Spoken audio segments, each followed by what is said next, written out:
You're listening to Kids Ministry Answers from Stuff You Can Use, from Stuff You Can Use, from StuffYouCanUse.org. Welcome to Kids Ministry Answers. My name is Linda. And my name is Jason. And this is the podcast where you ask the questions and we help you find the answers. Okay, Jason, today we are talking about a topic that is near and dear to our hearts because we are both parents and also ministry leaders. Exactly. So before we get to the question, I was curious. Tell us about the most interesting encounter you had with a parent as a ministry leader, or maybe with a ministry leader as a parent, depending on what side of the coin you're on. And I will let you decide what interesting means. Okay, so I have a story for this. I'm going to try to keep it very brief. So when I was interning as a youth pastor, I was an intern for a youth pastor, and it was during the summer, and actually the youth pastor was gone. So me and the other intern were completely in charge. We decided to do this thing called wake up calls, where we'd go into the kids' houses with like a foghorn and we'd wake them up and we'd videotape it to get their reactions to play as like a Wednesday night opener, like all of them, freaking out when we blew this horn and woke them up. And that sounds safe. Yeah, we were two guys. So we'd only done guys because we thought, too much can happen. Okay, so there was some discernment here. Yes. But one of the parents in our group, like she was like, you have to do a wake up call with my daughter. Like you have to do it. Like I'll be with you. Like nothing. You just have to do it. And she kept asking. So we were like, that's funny. Okay, we'll do it. We didn't we weren't fully on board with it, but we're like, she really wants to do it. So we go into the room of this girl. It already sounds bad, right? It already sounds like this is something you shouldn't be doing. But mom is in there with us, so we're making sure everything's cool. We blow the foghorn and she does something that no other kid had done. She has no reaction. She doesn't move a muscle. Wow. I'm videotaping it, and the only thing that happens is her eyes just burst wide open. Whoa. Immediately. And it's then, like a scary movie. Worst possible situation, she starts crying. She starts crying. And so here we are, me and this other intern in the room with the mom. She's bawling, crying. So weirdest parent thing, she forced us to do it. And here we are in this really bad situation because of it. So I think that would rank up there for me in terms of a parent interaction that was a little bit strange. What about you? Was the parent like, you did it, this is what I was hoping for? No, she totally was like, sorry that I made you do this. I think she was realizing in that moment, this was not the greatest idea, which we all along were like, yeah, but anyway. That was a funny parent interaction. We had qualms, but since you insisted. Yeah. So what about you? Yeah. My example's not as fun, but this also counts as interesting, is once I had a parent come into the staff room where all of our volunteers were, and I was just a volunteer at that time. I wasn't the director of the department. And this parent came to express some serious concerns about our team, demanding to know how many of us had the right credentials to be teaching kids. He was looking for master's degrees, doctorates. It was bizarre. And we're like, sir, that's not what this place is. Yeah. They don't need to take single subject tests to be here. Wow. But it was frightening. Just I don't know, just to have this person come in and just express this profound distrust of our team. Yeah. That is interesting for sure. Right? I was like, what is going on here? Maybe that's what inspired me to pursue higher education. It's like, man, if I want to teach kids, I got to get my degrees. Wow. Okay. Well, anyway, the point of me asking us to talk about these experiences is that we've worked with a wide range of parents, from super involved to super non-involved, and parents who need to know the educational levels of your team, and parents who want your help to freak out their child. Yeah. So on that note, we have to think about, well, how can we do ministry in a strategic way with parents to partner with them and to come alongside them as they are actually the main voices in their kids' life, right? Even though we might sometimes be told otherwise. So today's question comes from our friend Bri. Let's have a listen. We live in a time where families are inundated with information and they've got 50 million things going on. So in the year 2026, how do we develop a parent strategy that actually works and provides meaningful opportunities to engage, to equip, to empower parents in this world that we live in? Wow. Yeah, thanks for this question, Bri. Yeah. A very important question. I think this is another one of those things we've talked about that, like, you probably didn't get into kids ministry to do a parent ministry. Like, Right. that probably wasn't on the, like, you wanted to get into this because you wanted to teach kids about Jesus and help them be like Jesus. And I don't know anyone who got into it because they wanted to do like specific I like parents. ministry. Yeah. So, but if you're not strategic about it, intentional about it, it can really like affect everything else that you're trying to do. Yeah, absolutely. And, we talked a little bit about this in a past episode 3, if you want to check it out, about getting parents more involved in ministry. So today is more like part 2. We're going to get a little deeper. And for that, we are joined by none other than the person responsible, actually, for creating our entire parent strategy, among other things, and Grow curriculum. And so we're going to have a chat with one of our favorite repeat guests. It's Elle Campbell, co-founder and Chief Content Officer of Stuff You Can Use. Let's check it out. Okay, welcome back, Elle. We're so excited that you're joining us again to talk about parent ministry that actually works. Welcome. So excited to see you. Hello, my friends. It is great to see you as well. We just had a fun chat before we started recording, but here we are for the real thing. We're going to get straight down to business. Jason wore his collared shirt today, so he is ready to get down to business. So and funny. I too am ready to get down to business. So hello, At some guys. point, we need I called him out on the share our collared shirt. pre-production chats. At We some point, I think we do. need to share those because Yeah. me and Linda reference them more and more these days, and so people are gonna wonder, like, what do they talk about before they go Okay, on we should air? start. We should start like a paid Patreon, and if you want to know Yes. what we yap about beforehand, If you want you have the to give us extra, a yeah. tithe and offering. Become a sponsor and you get Yeah. all And this it will be bonus so worth content. it. Trust us, it will be worth it. Yeah, you can learn about how little I can bench.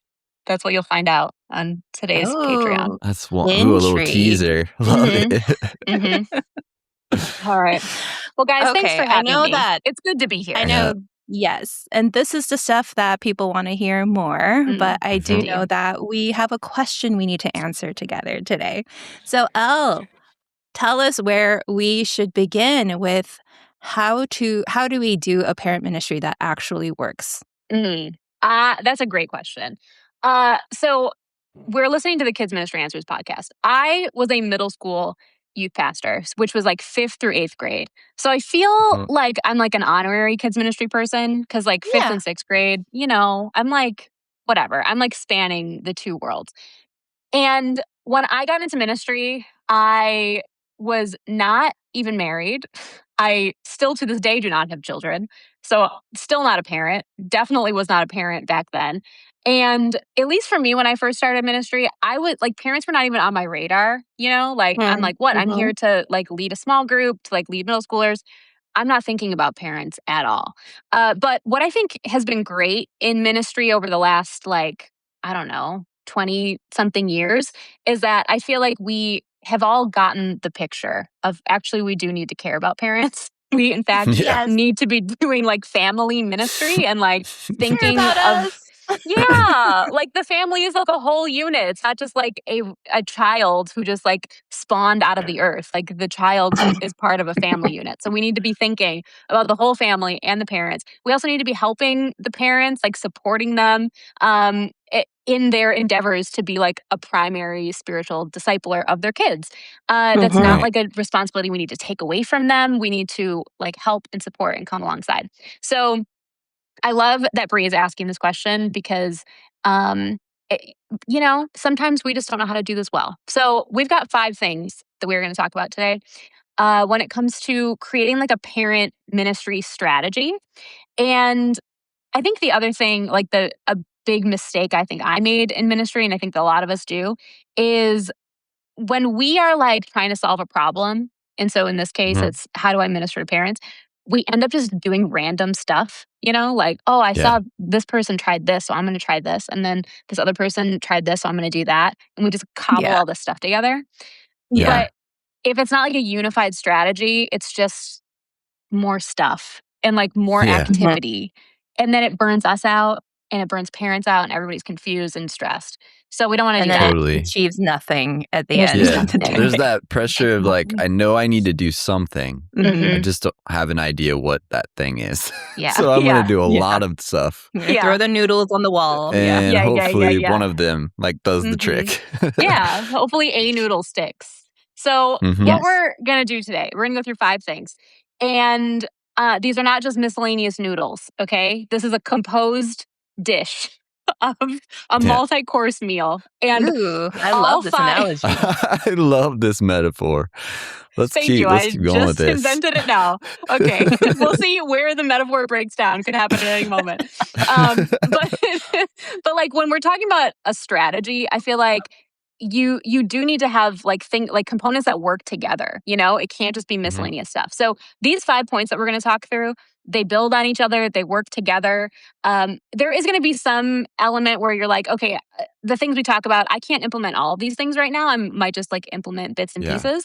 But I do hope that all 5 of these points in some way that you are working on, because together they make a strategy. Make sense so far? Love And it. a composed dish. Yes. A composed dish, Yes. yes. So A excited. delicious meal that gets all your macros in. It's great. Okay.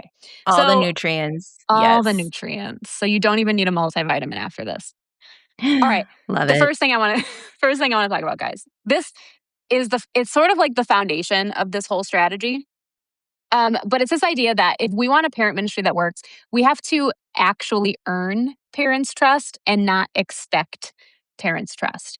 I feel like sometimes we think that just because we have the position or the title or like the experience and like we know what we're talking about, we think parents should just automatically trust us. Like, of course, why wouldn't they? But that's actually not how things work. That's not how parents think. And it's just kind of not a reasonable thing, especially in this day and age. Like, no, you have to earn trust. You don't just get it automatically. And so if we're like getting frustrated at parents, which I know we do sometimes in ministry, it's like, gosh, like parents, like they won't like bring their kids like faithfully.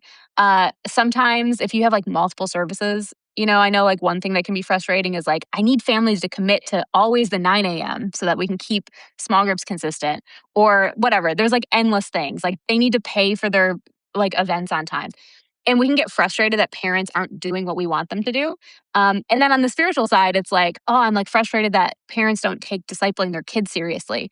But so we just feel like they should listen to us because we're the experts. But they don't believe that until you earn their trust. So what we're going to talk about in this episode is starting from this place where we don't assume it. We have to figure out how to earn that trust from them. And everything we're going to talk about after this is going to give us some handholds to figure out how we can actually do that. And a lot of it comes down to like consistently showing up for families and specifically for parents. I think as children's ministry leaders, we might naturally have a good idea of what it means to show up consistently for a kid. But once we think about their parents, it's kind of like a different ballgame. So that's a big question. How do we earn their trust? So that's what we're going to talk about today. Yeah. What do you guys think? Yeah, I love that. I think because Linda and I are both like parents and ministers, Mhm. it's kind of easier for us to do, but not every kid's pastor is that. And so Right. we have to like see things from their perspective. I don't just immediately trust like a coach or a teacher. Like, they have to show me that Yeah. they're really invested in my kid in a positive way before they get their trust. But I think, like you said, because it's the church, sometimes we think, oh no, that trust should be given to us. And that just isn't realistic. So I think that's great. Yeah, and it's great that you're saying about earning trust, just from both sides of the situation, like Jason was mentioning, because growing up Asian American, I was taught to just trust authority implicitly, right? And so it Yeah. was a lot of unlearning for me to actually, no, I don't have to do that. I don't have to give people my trust just because their title says something leader, right? I was sharing a story earlier with Jason about a time when a parent walked into the staff room and demanded to know how many of us were qualified to teach kids, which is just ridiculous to me. But I think if I look back on it, kind of just, disassociate from the emotions of it, it really communicated at the moment that this parent really didn't trust our team. That's where it was coming from. Yeah. And Yeah. looking back, I wish we had done more to earn that trust and to help communicate that, while we might not all be credentialed, teachers, we love your kids and we're showing up for them. And here's why you can trust us. So this is such an important foundation. Thank you so much for saying that. I was just going to say, awesome place to start. Yes. Earning trust is very important. Don't expect it. So you're about to probably get into it. But what is another tip that we can go forward with in terms of a parent strategy? Yeah, let's get into it. Okay, so the second thing, once you've kind of reframed your brain, okay, I have to actually earn trust. Now what do I do? Second thing, one great thing that you can do for parents is to help them actually create memories with their kids. And there are endless ways to do this. You can do it at church. You can do it with special events. You can do it during your typical Sunday programming or in between services. You can do it at home by giving them the tools that they need. But just in general, let's just start at this big picture. Imagine how special it is for a parent who is probably stressed with their whole life and everything that they have to do, their job, Correct. raising Yes. children, all of the I can things. relate. There's a lot that is going on. It's very terrifying to raise tiny humans and make sure you don't mess them up too badly. And it can be overwhelming. Of course, we know this about parents and raising children. So the idea that the church can be a support system of a community that's just not there to make more demands of parents, but to actually give them things that are going to bring value to them as a parent and value to their family is really, really important. So this idea that we can help parents create memories with their kids is really just we can serve them by creating moments that are really special that they didn't have to prepare, that they can just show up and be like, wow, I look like the coolest parent in the world and I didn't have to do anything. That's amazing. So it's those kind of wins that we want to think about how we can give those things to parents. So, I mean, a few of those things could be, we'll start with the big events. Those could be any events that you plan that have parents and kids hanging out and spending time together. They could be special events that happen around the holidays, cool Christmas experiences for the family. And I'm sure most of our listeners probably do something like that already, which is amazing. But then there's a few other kinds of events you can think about. And you might do them already, but maybe you could put an extra spin on it to be okay, this thing we already do, how do I make this more memorable for families to do something special together? So a couple of those examples could be your open house.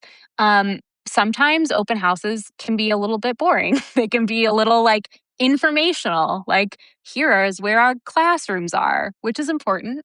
But maybe there's some ways you can level it up to make it actually a really special, fun time for families and not just informational. Move up day is another one.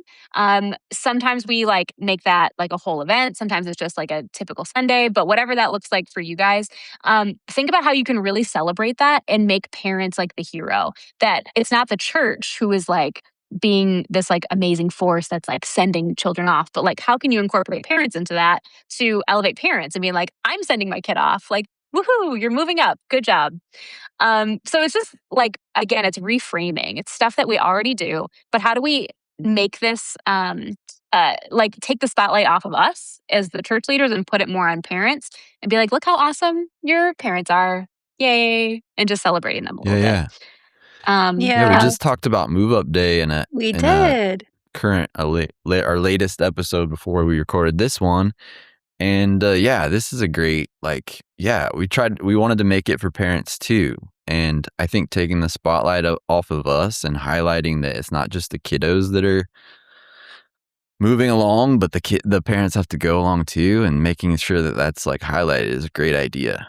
Yeah, and to your point about taking the spotlight off of us is such a good one, because the parents know, like, you're the ones who made it happen. So they will be grateful. Yeah. But in the kids' eyes, it's my parents. Like, they brought me here. Like, they're so cool. Yeah. Like, if you go to an amusement park, like, they're not going to be like, thank you, Disney, right? They're going to be like, thanks, Mom and Dad, for bringing me here. Thank you, Mickey. It's cool. Thank you, Mickey Mouse.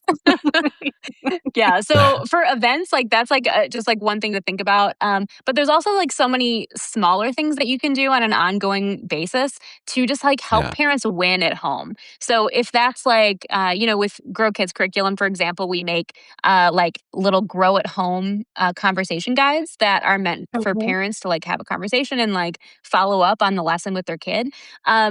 That makes parents like look and feel really cool when they are like, okay, I don't have to be a Bible teacher because my church has given me the resources I need to like have these effective conversations at home.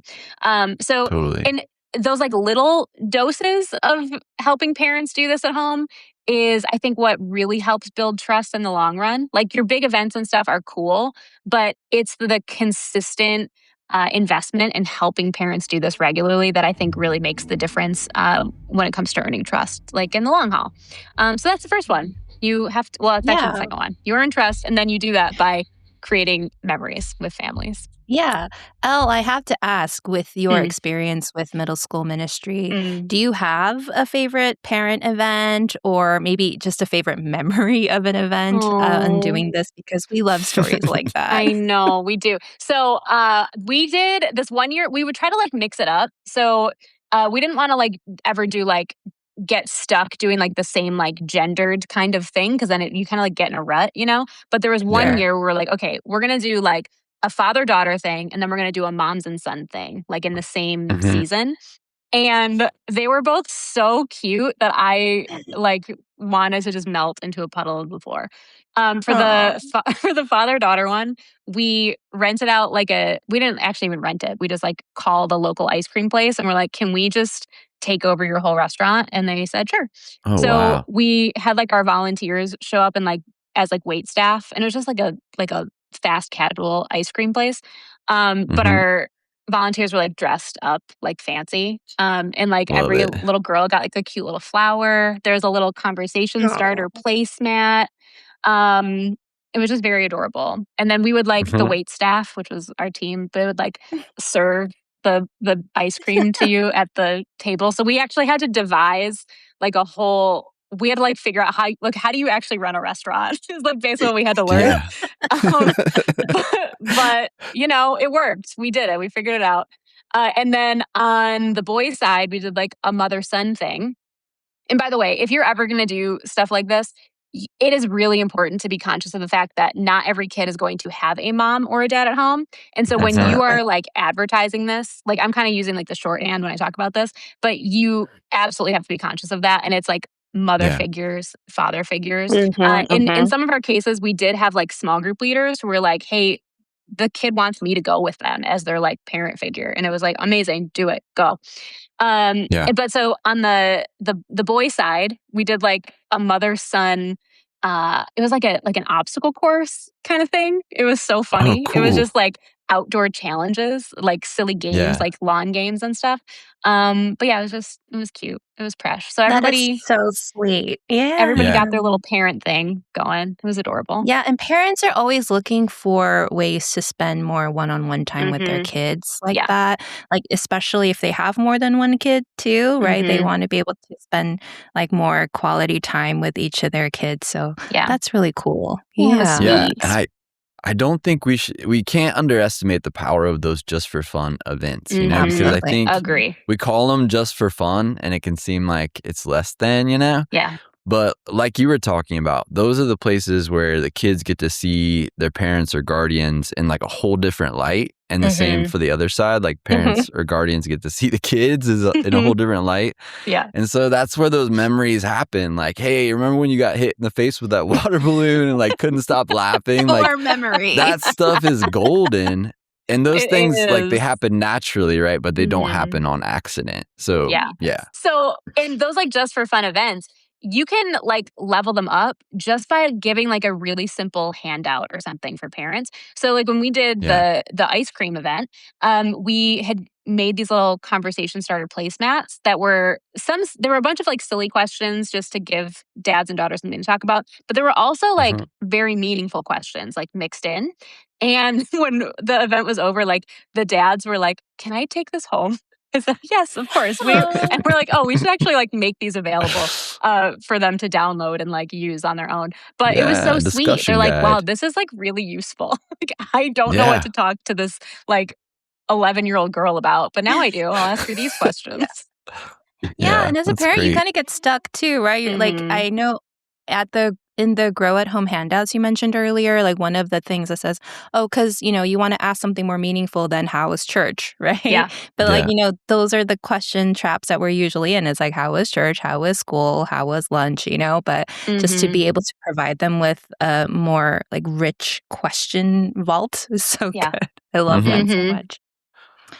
So yes, I love these making memories through some interesting events and interesting takes on even regular events. But our job is not done with events, unfortunately, as Mhm. memorable and well intentioned as they are. So, what's the next thing we should be doing? So the next thing we need to do is that we talked about like helping parents connect with their kids, but we also need to connect with parents as like the ministry leaders. So the next one, number 3, is connect with parents face to face. And Mm. this can be scary in certain situations, like when the parent is mad at you for something that you did or that they perceive that you did. Yeah. But it doesn't have to be scary, guys. So I'm here to give you like some different buckets of like times and situations when you should be thinking about meeting with parents. You may not need to do all of these right away, but think of these as kind of like if you can work yourself up to the place where you have all of these things in your annual rhythm in some way, then it's really going to help you, like overall, because Mhm. each of the things I'm about to list serve a different function in your parent ministry strategy.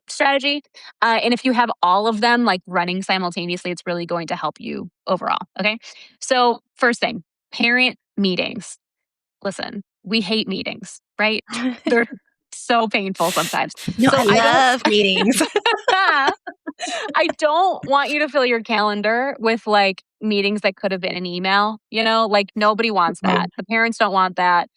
If they do want that, they're a special kind of parent who you maybe don't need to What's a uh good metaphor we could have for parent mm, meetings? I'm looking at like the cactus behind you. I'm thinking, mm. could we compare it to a cactus? Sure. We definitely could. I would Yes, much some meetings are rather prickly. yes, some meetings are prickly. I would much rather We'd look at a rather look picture at of a them, cactus. Yeah, yeah, than like have than to come come in close to them. contact with them. Yes, Yeah, correct. Yes, exactly. those are the cactus parents. Okay.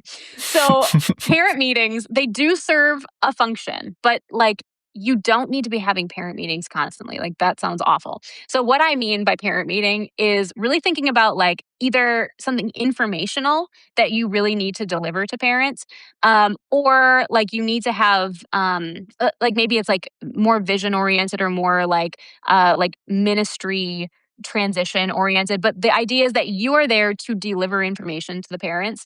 That's the main purpose. So a few times when you probably want these in your calendar is like before a big event, so maybe like there's VBS or something coming up and you want parents to make sure that they're informed. Maybe you're doing like a kids camp or something that's a little bit like higher commitment.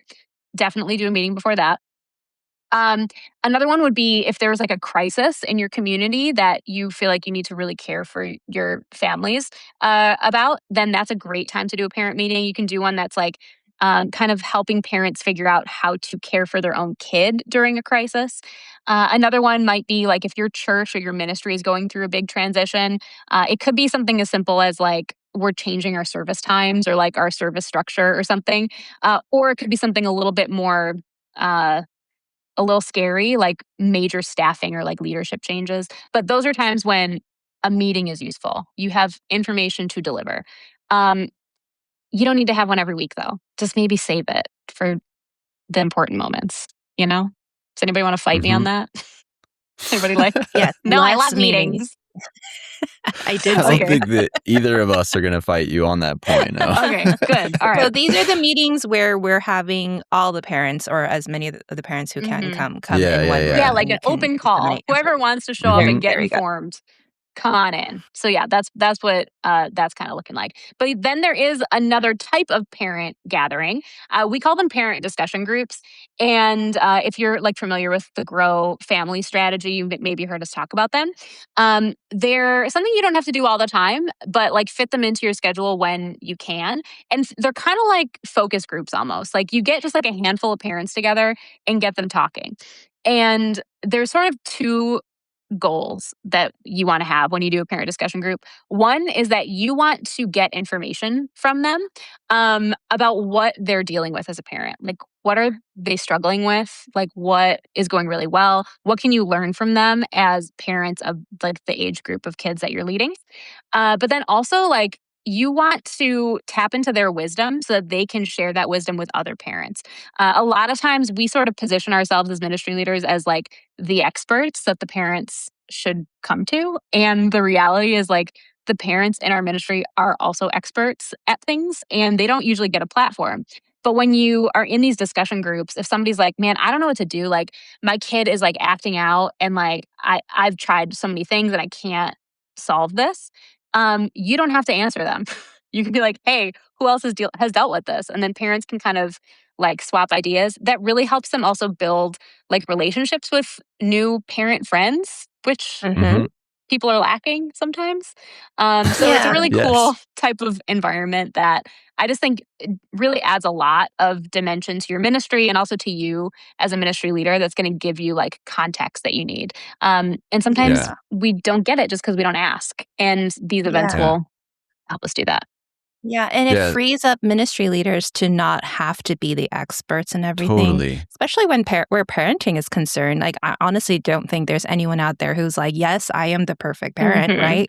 Everyone is learning on the job. So setting up this kind of roundtable environment is so useful. And then you can kind of take a step back and like hear what they have to say. And like you mentioned, like, and glean information like, okay, it seems like a lot of us are dealing with this particular topic. Maybe this is something I need to address more. So that's really helpful. This is totally where like the listening, talking to them and listening.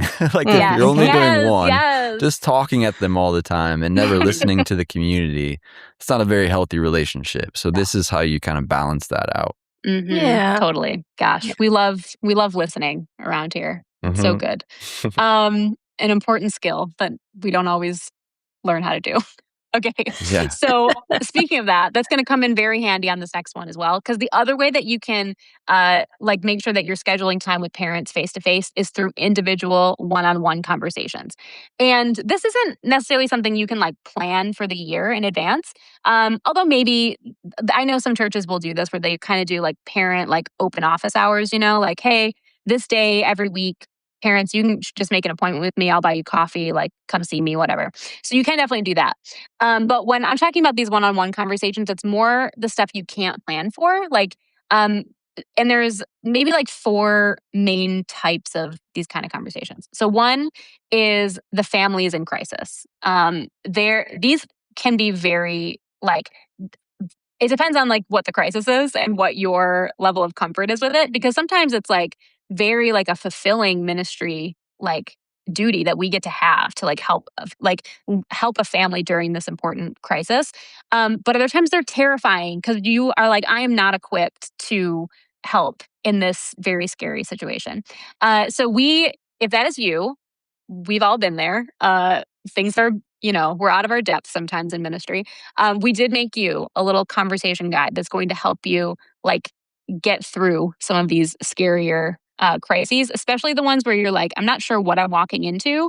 I just know something is bad and I'm going to find out what it is when I talk to this parent. So that's a really important one. A second one, this is one that probably you as a ministry leader would initiate. And this is when there's a kid with behavioral problems that's like causing a disruption in the ministry.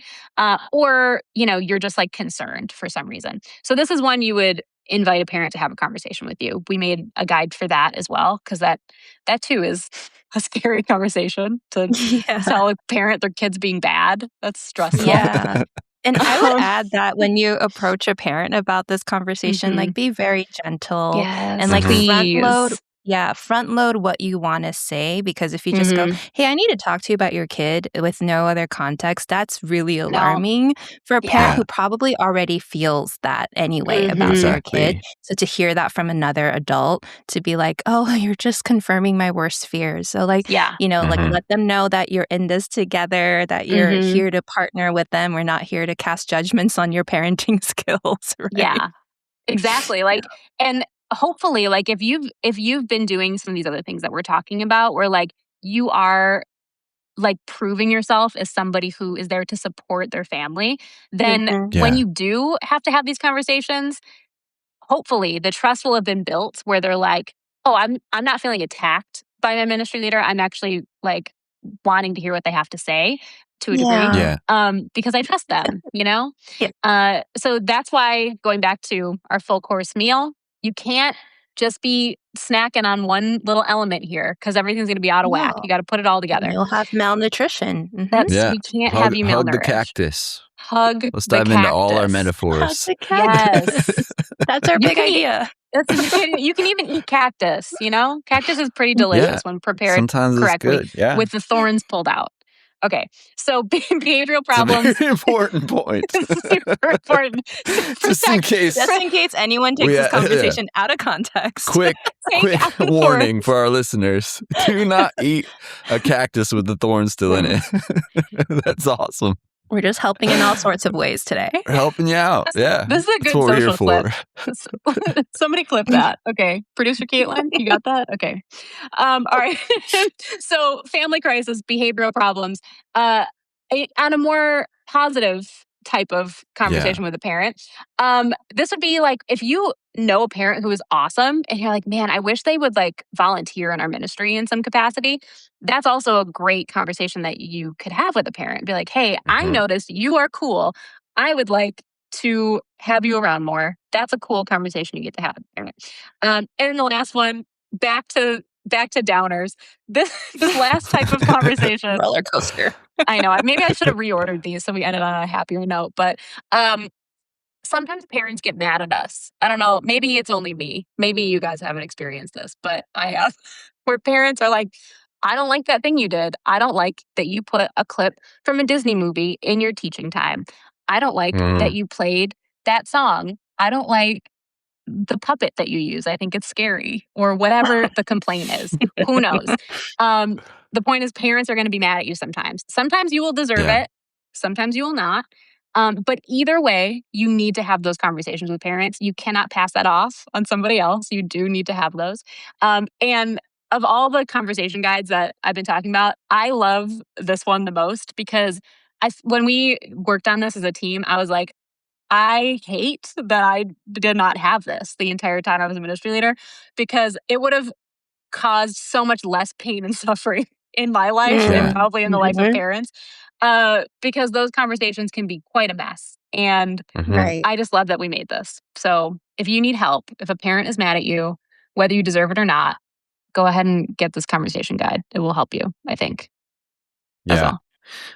I love that. I think this whole conversation around like communication with parents is so important, because I know from experience, like both from as a parent and a ministry leader, our communication with parents can be like very heavy on the information. Like we're talking a lot of like business stuff. And if we never get personal or have these one-on-ones, that can really set the tone for like the whole relationship, all the back and forth that you're going to have.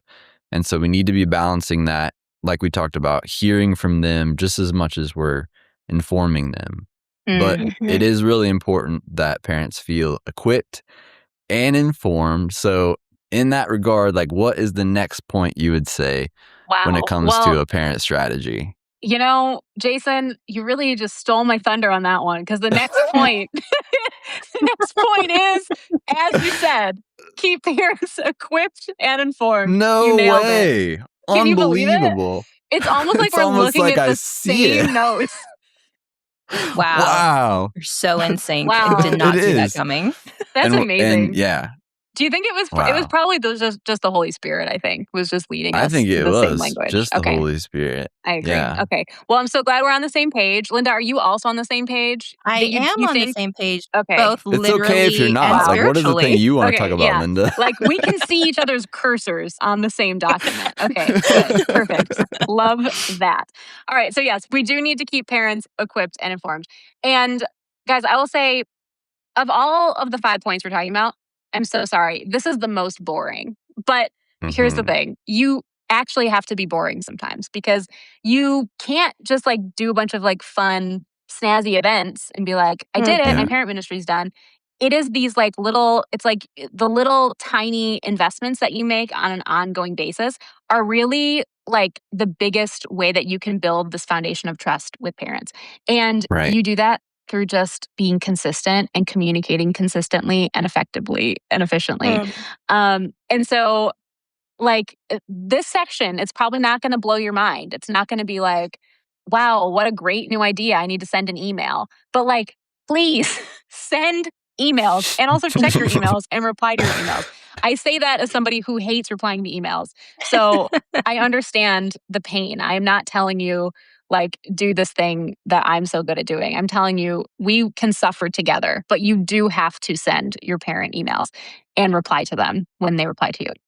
So when it comes to keeping parents like informed and equipped and all that stuff, I feel like your email strategy is kind of your like foundation of your communication. That's always Mhm. been the easiest way for me to think about it because emails are like the most reliable way of communicating with people. If you post it on social media, who knows who's going to see it? One Right. Yeah. person and probably the wrong person. Who knows? Don't Mhm. trust The the social cactus media. person. Exactly. Yeah. Exactly. It's like your children's ministry intern is going to be the only person who sees it. So don't trust social media.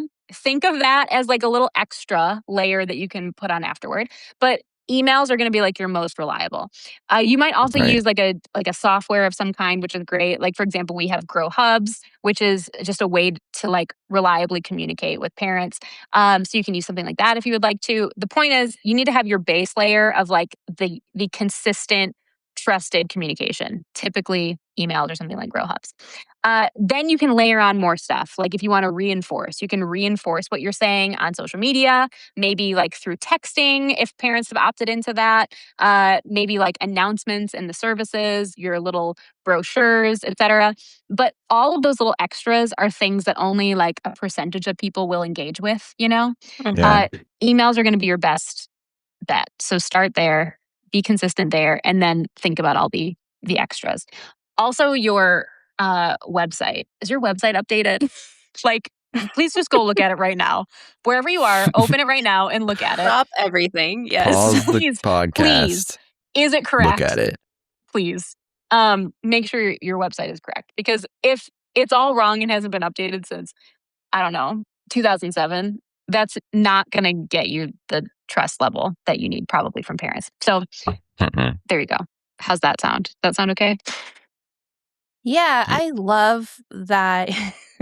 Because you're like, oh, this isn't going to blow your mind. Send an email. But I do think that this is something that we neglect to do because it doesn't feel like it's not visceral, right? Doesn't Yeah. feel like work. It doesn't feel like people are responding because sometimes people will read an email and not respond, but they're still getting the information, right? So I like how you say it's not just about like sending information, but this is the way we're staying connected with parents. And so I was wondering, because I'm learning too, because I also hate emails. Yeah.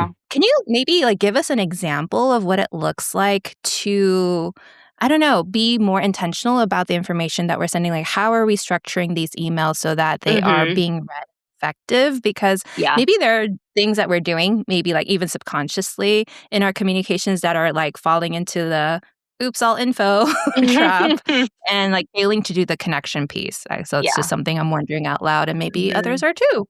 Yeah. Mhm. Yeah, I think that's a good question. It's because it is hard sometimes. Like when some of us tend to under communicate in writing and others tend to over communicate in writing and just flood people with way too much information. So Right. it Right. can be a difficult balance. So here's what I would recommend to like think through the structure of your emails. First thing, have a very brief, friendly greeting. Do not talk to them about your life. They don't care. They just say hi and tell them, like, just get into it, okay? Just respect their time. They don't want to hear your memoir at this time. Okay, say hello very quickly. Maybe tell them, like, the most important thing. Like, think about what you think a parent's, like, most important thing that they need to know is going to be. In my opinion, it's probably going to be, I want to know what my kid is learning this week or this month. That's going to, I think, be the most, like, felt need, that they're curious about, if there's anything they're curious about. So make sure you're putting that at the top. The way that we would probably do it is to kind of do a quick short paragraph description of the teaching series that you're doing. You could put like the big ideas for each week. You could put the main Bible stories, just like a really quick summary. Don't make this a big project that they need to sit down and read for an hour. Very, very quick. So I think teaching is important to put in there. Another thing that's really important is going to be upcoming events. So honestly, I would kind of look and see how many words things are taking up. And whichever one is shorter, put that one first. Okay, so if you have one event coming up, do that first. Great, done. Check that off the list. They read it. Then what you're teaching. Those I think are the most important things, in my opinion. Yeah. After that, you can get a little fancy if you want to add in some more elements. You can add in like, here's a helpful resource for you as a parent that might like be beneficial to you this month. Maybe it's like a devotional they can do as a family. Maybe it's like a really cool like deck of conversation starter cards that you found on Amazon you want to share with them. It could be anything. It could be silly. It could be like meaningful. Yeah. It could be whatever. Or So like just like a we saw this resource. movie I think you and your kids would enjoy. Yeah. Exactly. Like a little recommendation. It could be an article that you read that you think would be helpful. Something helpful. And then if you want to keep going, I love putting like a feedback question at the bottom. Not like rate my ministry 1 through 5. Nobody wants to answer that. I mean, like, it's like, I and will also not be reading that. Thank you. exactly. I don't want that information at all. I don't want that. But like something really specific of like, hey, what social media platforms do you as a parent tend to use? Because whatever they tell you, that could help you figure out, okay, nobody said Instagram. So maybe I should just like, I can take it easy on Instagram because none of them seem to use it and I'll just focus somewhere else. But just like asking them a question that would be helpful information for you. What's something that you hope we teach your kids about this year? And if they're all like, I don't know, like, oh, I really wish you would do a series about identity in Jesus. And you're like, oh, that wasn't on my list. Okay, we can add it. Like, just get some helpful information from them. But put that at the end. So it's just like it's like an extra credit question that they can reply to. If only they the want to. diligent few will get to the end and answer it.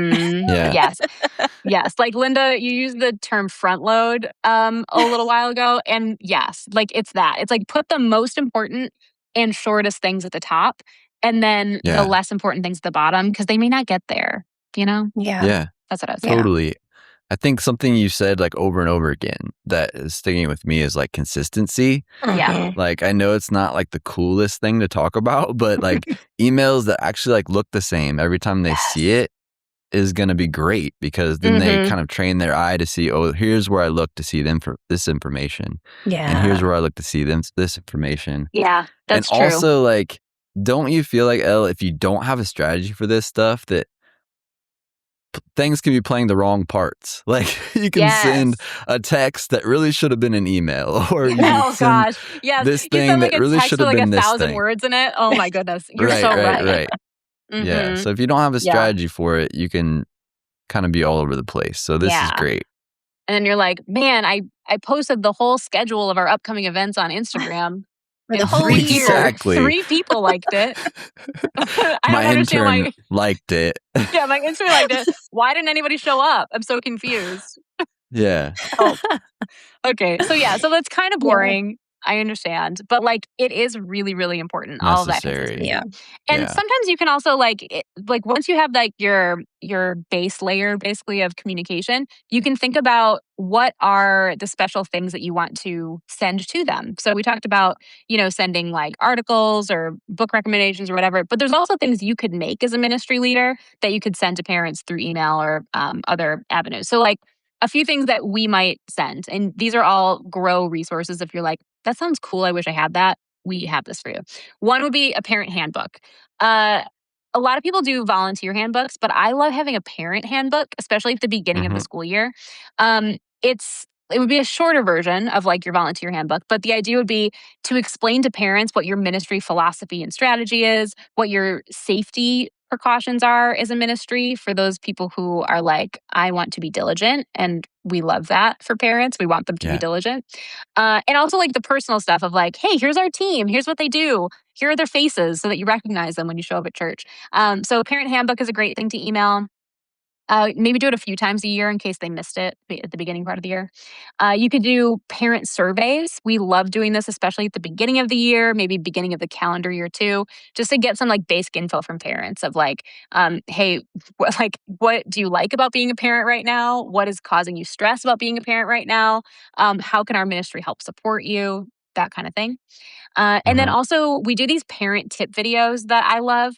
They're like about 2 minutes each. And for each of these tip videos, what we did is we kind of brainstorm all these things that are like, what would be just like a helpful, practical thing that would actually help a parent? Not just 2 minutes of rambling, but like, hey, you want to like start a prayer discipline with your family? Here's like 3 ways to do it. Or, hey, your kid is like, kind of being a brat. Like here's three things you can do to like help your child get through this little bratty moment. So practical things that would actually help serve them. If that sounds helpful to you, you can either send the actual videos that we made, or we included the scripts. If you're like, I want to say these video scripts, you can. And you can be the expert instead of our people on camera. You can be you and your people on camera. Okay, Elle, you shared with us about a lot of really, really strategic ways to approach parents and families, from events to meetings to boring emails and all modes of communication in between. So is that it? Is our parent strategy done? No, Linda, there's There's more. more. Now, I can't leave this podcast on the boring part, because No. I already left us on a downer when we were talking about the parent conversations. I can't do that again. True. So I'm going to Yes, try you to have to leave us. redeem yourself. I have to redeem myself. So I'm going to leave us on a fun, peppy little note. Okay. So the fifth thing that we can do, and this also is last because I feel like it's often last on our to-do list, and if it's even there at all. And I just want to call that out, that this is probably where it falls on your to-do list if you're even thinking about it. And I just want maybe you to consider elevating it, pushing it up a few priorities. And this is to celebrate parents regularly. Listen, these sweet little angel parents, they are like raising Us. whole humans. Yes, they're raising whole humans. They're trying to keep these little babies alive, and they're trying to like make them like Jesus. But there's a lot going on, and they deserve to be celebrated. And probably there's very few people in their life who are celebrating them, like because it's just Definitely like, not the kids. So No. Right. Definitely not the kids. Maybe on your birthday, if you're lucky. Maybe. if you're lucky. Yes. So this is like a really cool role that I think the church gets to play, where we get to celebrate parents for like no reason. You know what I mean? Like, it's not like contingent on anything. We can just do things to celebrate them because that's what ministry is, like to love people. And so there's a few ways that we can think about doing this. I think at least for me, if I did find myself like celebrating a parent, it was often just like reactionary, like, like, oh, I thought like in the moment, like, oh, I should do something for this one particular person. But if you're kind of behaving in a reactionary way with this, it's not going to be consistent, and every parent is not going to benefit from it.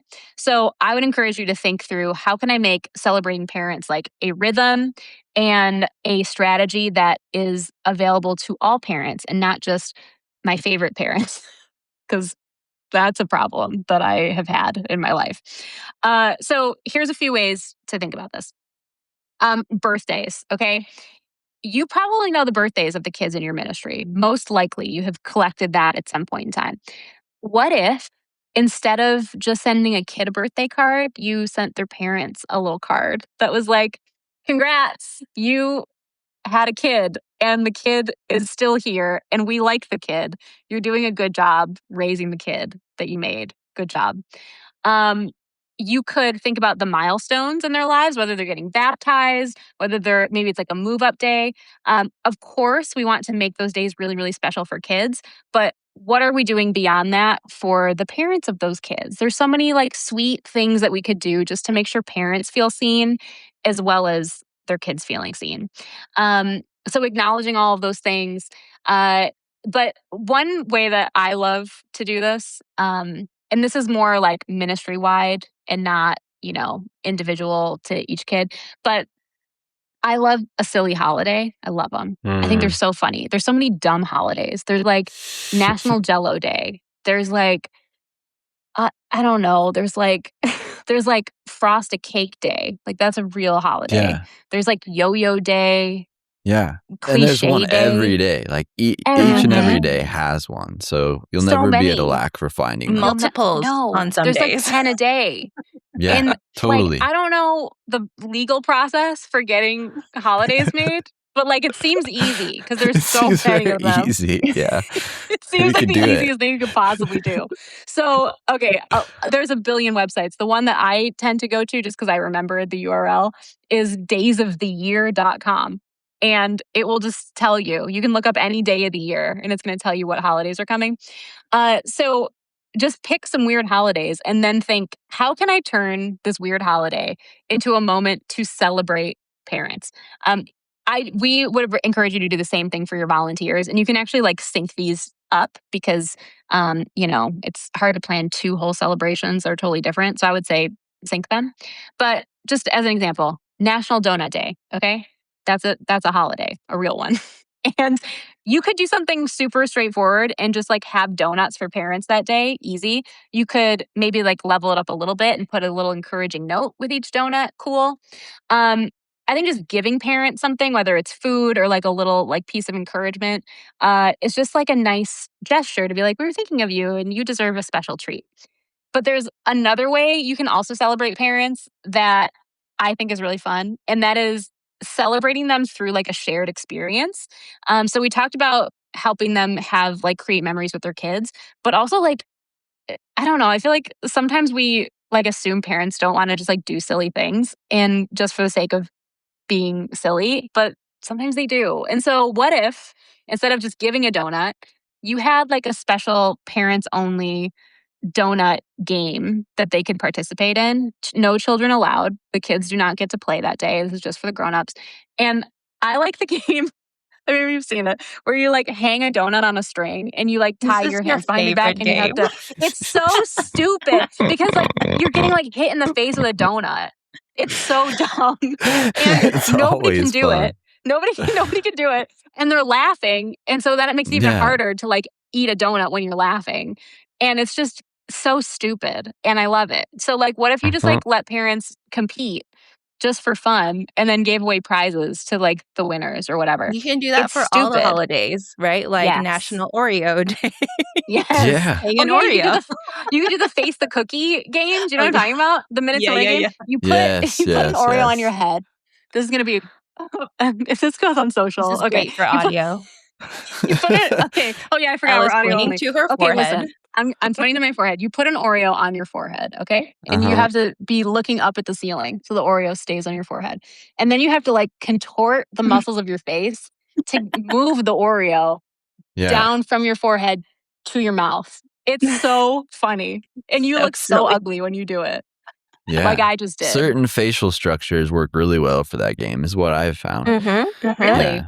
What's Mhm. more beneficial than others? Well, I don't know. My personal head is What? very like square shaped. I don't know what it is. It's not me, though. You know what I mean? It's not me. Okay. Got It's it. not my face. I know that. But I've seen got people it. do it. And I'm like, wow. You did that Their so face fast. really works for like an Oreo to move around it. Huh. Yeah, I mean, okay. Maybe Probably you need like, less protruding features. Yeah, Just like Oh, I wasn't gonna maybe. say it, but my nose I is feel like- gigantic, and so I Yeah. wasn't gonna just You straight know, up say that. what would be Thanks, really Linda, for saying it in a hard nice is way. if you had Botox, you would be really bad at that game. You Yeah, know? because you Because can't your face move doesn't anything. move. No. Yeah. So, okay. Wow. Okay. There we go. There's This a is good to big know. downside of Botox. That's You So the if can't you main want to downside. out Oreo some of game. your parents for having Botox, Right. this is a great game to play. This is how you out them. Wow. Okay. So All maybe right, guys. check out, make sure, Mm, look for Botox before you celebrate in this Yeah. specific way. Yeah. Maybe don't ask that parent to volunteer, or do whatever you want. Okay. Whatever you but want. so that's the idea. But it's just Yeah. like, if you're thinking about like ways to celebrate parents, and you want like a little breakdown, here's how to think about it: food, encouragement, and fun. I tried to figure out how to make encouragement start with the letter F, so that they were all Fs, but I couldn't do it. Ooh. Food, encouragement, fun. You can celebrate them with, Encouragement. Uh-huh. yes, we could, yeah, encouragement, sure, with a delicious treat, with some encouragement, or a little bit of fun. And Yeah. all of these things kind of put together, really, I think, create this environment where parents are like, oh my goodness, like my church actually likes me. Like they're Yeah. not just here trying to get me to like do stuff or like make me feel bad that I'm not like a better discipler or whatever. Like they actually like me and they make me feel like I can do this, you know? And I think that's Yeah. beautiful. So celebrate the parents. They need it. They deserve it. And Yeah. it's just more fun, you know? Yeah. Yep. That's it. That's what I would say. Hi, I'm Linda. I'm a parent, and I fully endorse this message. Yes. Yay! Because at the time of recording, and probably all through the rest of summer, like Jason and I are both going through the same milestone where one of our kids is graduating elementary school, which, Yeah. you know, it's like everyone does it every year. But for us, it's the very first time. So it's all sorts of emotions. Yeah. And so to think that our ministry can support us through this time, and just even with like a fun little reminder of how, you know, valued we are, to be like, hey, we're here with you. You know, how Yep. you doing? Like that would just mean so much as a parent to know that my ministry is there to support me. Yeah. And I just Love want to it. say, as a parent, I love the pink frosted donuts. So Okay. if my With church with leaders the are, sprinkles? With sprinkles or without see, I was gonna sprinkles? say no sprinkles. I would just like He does the not frosted like donut. any Wow. of the Jimmies. And We I are also so would on the say, same like, page. don't downplay the fact, like you mentioned earlier, like parent only thing. Like, man, I love my kids. Parents love their kids, but if they can get away from them for a little Yeah. bit, that is a gift that they will Mm. thank you for. So that is a Amen. great way to celebrate parents for sure. Give them alone Yeah. time. That's so nice. Yes. That's so It's good. important.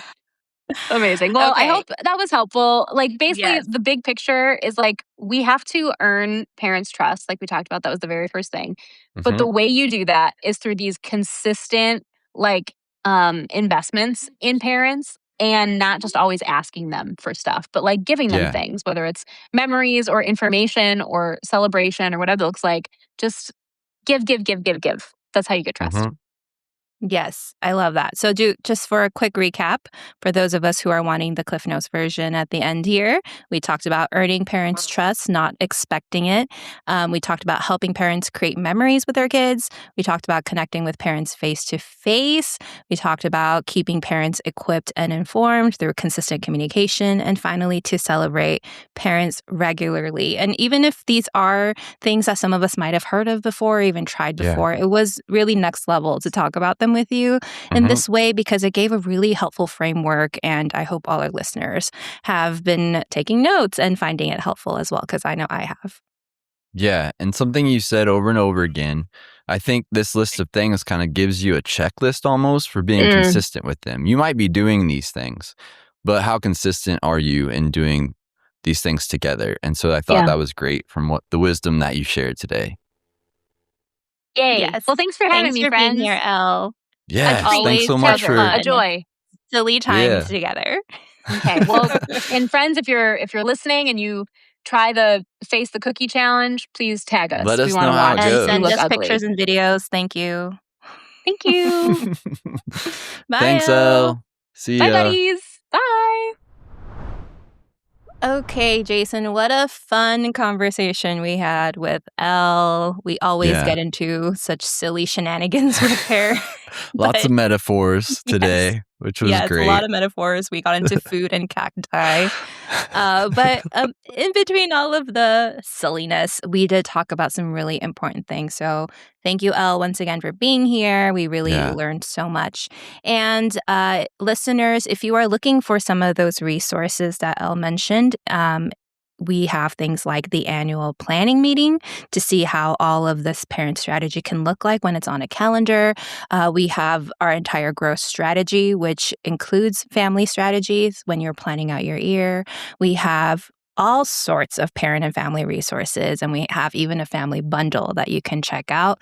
And so Yeah. go find all of these things at growcurriculum.org. And if you need any assistance, go to the chat. We have wonderful people on our customer success team who are going to be ready to help you out and help you find the things that you need. All right, it's that time of the episode. Jason, tell us, what are you into right now? Okay, I am very excited about this session of What Are You Into? Because it's like I think I've said this one before, but it's nice weather outside, so I'm running again. I don't run during the winter like some wild and crazy people do. But I do run when the weather gets nicer. But I've stacked another thing on top of it, which is I end my runs down at the Nelson Atkins Museum here in Kansas City. It has a big old stairs leading up to it. And so Like people Rocky? like to, yeah, I do my own personal little Rocky run up the stairs.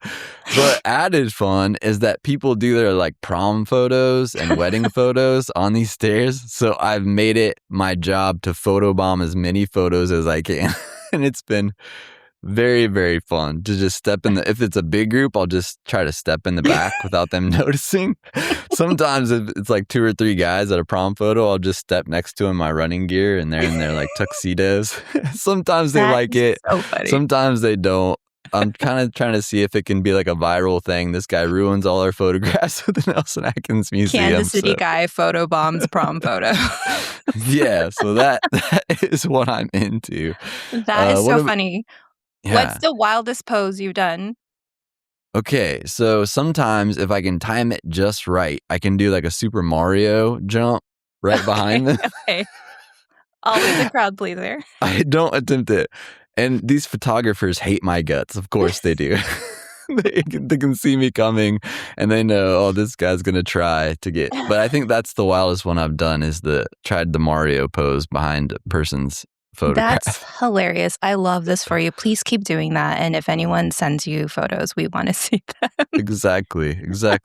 What about you? What are you into? I'm into something a little bit more somber. I've been making graduation lays because it is graduation season for just, kids in my ministry or family members I know, but my own kid is graduating elementary, and I've just been talking about this whole, I don't know, for the past couple of months. It's been my entire identity. It's a big deal. So I've been making graduation lays with ribbons, with artificial flowers, sometimes with plushies, and I just have so much fun getting them to be as weird and wacky as I possibly can. And it's a really good way to just kind of pass time, just braiding ribbons while I watch a show or something. So yeah, that's been a peaceful activity.